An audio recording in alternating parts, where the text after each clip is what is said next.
There was once a powerful CEO named Richard who had been running Titan Corp for 2 decades. He loved tradition, hated change, and had a deep, almost spiritual fear of digital transformation.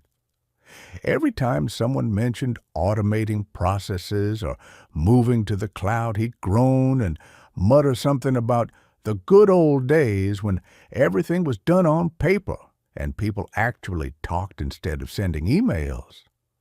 One day, Titan Corp was losing market share fast. Competitors were innovating, streamlining, and leaving them in the dust.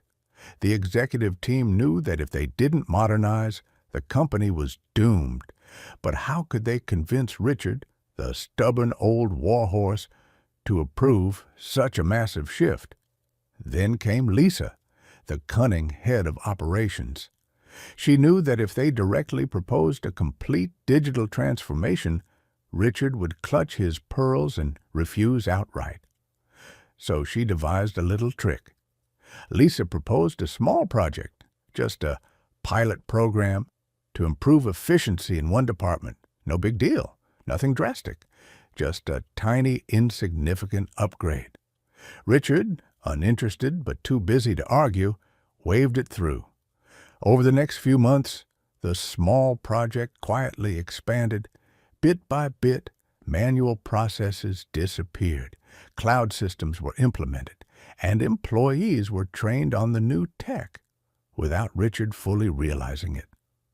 One day, Richard walked into the office, expecting his usual pile of printed reports and stacks of paperwork. Instead, there were sleek screens, real-time dashboards, and not a single paper in sight. "What the hell is this?" he bellowed. Lisa smiled. "Oh, don't worry, sir. It's just that tiny pilot project. It worked so well that we, expanded it. Welcome to Titan Corp 2.0. Richard blinked, looking around. Everything was running smoothly. Sales were up. Productivity had skyrocketed.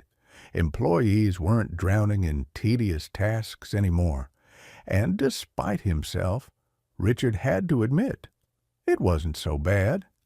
Thus, Titan Corp fully transitioned into the modern age, not because the CEO had the vision for it, but because someone had the good sense to trick him into progress. Moral of the story: if you want to push through change, don't argue, don't wait for approval, just make it happen while no one's looking. By the time they notice, it'll be too late to go back. Follow for the rest of the 36 and master the art of business warfare.